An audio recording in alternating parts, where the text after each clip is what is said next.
Assalamualaikum warahmatullahi wabarakatuh. Alhamdulillahi rabbil alamin. Wabihi nasta'inu ala umurid dunya waddin. Wassalatu wassalamu ala ashrafil mursalin.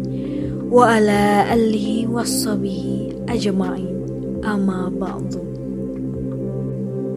Saudaraku yang beriman, syukur alhamdulillah channel Khazanah Kehidupan bisa kembali menyapa Anda untuk memberikan informasi seputar agama Islam. Semoga kita senantiasa dalam lindungan Allah Subhanahu wa Ta'ala dan dapat terus memahami serta mengamalkan ilmu yang telah diperoleh. Karena sebaik-baik manusia adalah yang paling bermanfaat bagi manusia. Hadis riwayat Ahmad At-Tabrani Ad-Darqutni. Mari bersama-sama menjadi manusia yang bermanfaat dengan memberikan kami dukungan berupa subscribe, like, komen, dan share. Serta jangan lupa juga untuk mengaktifkan lonceng supaya tetap selalu update dengan konten yang akan kami berikan. Saudaraku yang beriman, sholat merupakan salah satu ibadah yang harus dikerjakan setiap hari sebagai upaya kita untuk dapat lebih dekat dan taat kepada Allah Subhanahu wa Ta'ala. Karena barang siapa yang melakukan sholat dengan ikhlas, maka Allah akan memasukkannya ke dalam surga. Dan barang siapa yang tidak melakukannya, maka akan masuk ke neraka. Tapi ada juga yang melakukan sholat hampir puluhan tahun, tapi masuk ke neraka. Sebuah kisah oleh salah seorang ulama yang bernama Abu bin Hashim yang setiap harinya selalu melakukan sholat 5 waktu dan sholat malam pun sudah hampir ia lakukan selama hampir puluhan tahun. Di suatu ketika dirinya ingin mengerjakan sholat malam, yakni sholat tahajud, Abu bin Hashim dikagetkan oleh keberadaan sesosok makhluk yang duduk di bibir sumurnya. Abu bin Hasan bertanya, "Wahai hamba Allah, siapakah engkau?" Sambil tersenyum, sosok itu berkata, "Aku adalah malaikat utusan Allah." Abu bin Hashim kaget, sekaligus bangga karena kedatangan tamu malaikat yang sangat mulia. Abu bin Hashim lalu bertanya, "Apa yang sedang kamu lakukan di sini?" Malaikat itu menjawab, "Aku disuruh mencari hamba pencinta Allah." Melihat malaikat itu memegang kitab yang tebal, Abu bin Hashim lalu bertanya, "Wahai malaikat, buku apakah yang engkau bawa itu?" Malaikat menjawab, "Ini adalah kumpulan nama hamba-hamba pencinta Allah." Mendengar jawaban malaikat itu, sontak Abu bin Hashim berharap dalam hatinya namanya juga termasuk ke dalam daftar tersebut. Maka ditanyalah malaikat itu, "Wahai malaikat, apakah ada namaku di situ?" Abu bin Hashim berasumsi bahwa namanya ada di buku itu, mengingat amalan ibadahnya yang tidak kenal putusnya, selalu mengerjakan sholat tahajud setiap malam, serta berdoa dan bermunajat kepada Allah Subhanahu wa Ta'ala di sepertiga malam.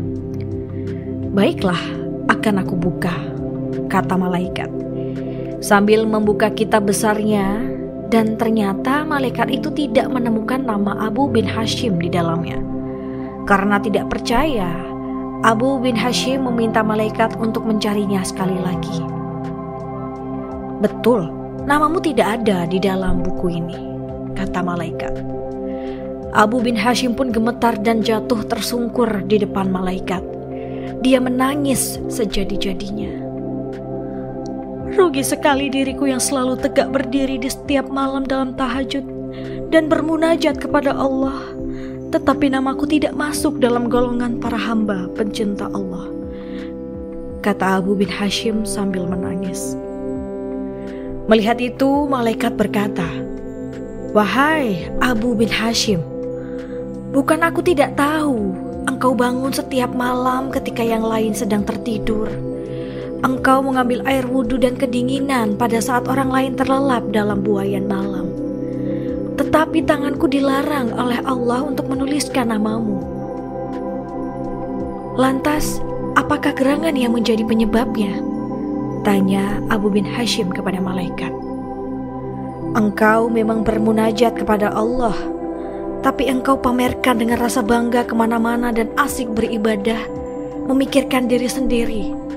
Sementara di kanan kirimu ada orang sakit atau lapar, tidaklah pernah engkau tengok dan beri makan.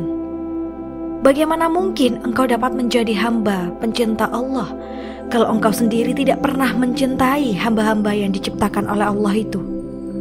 Kata malaikat. Abu bin Hashim seperti disambar petir di siang bolong. Dia tersadar antara hubungan ibadah manusia tidaklah hanya kepada Allah semata atau hablum minallah, tetapi juga kerjasama antar manusia dan kepada alam atau hablum minanas juga perlu diterapkan. Saudaraku yang beriman, ternyata ibadah serajin apapun, kalau hanya diniatkan untuk dipamerkan, maka hal tersebut juga dikategorikan sebagai kategori manusia yang tidak peduli dengan kesusahan yang sedang melanda di sekitarnya. Hal ini dibenci oleh Allah Subhanahu wa Ta'ala. Malah banyak dalam kisah dan hadis Rasul bahwa serajin apapun ibadah, kalau Anda kekenyangan dan penuh harta, sementara tetangga Anda kelaparan dan kesusahan, maka Anda tetap akan masuk ke neraka. Semoga pengingat ini bisa menjadi hikmah dan menjadi pelajaran yang berharga untuk kita semua. Oleh karena itu, perbaiki kembali niat Anda.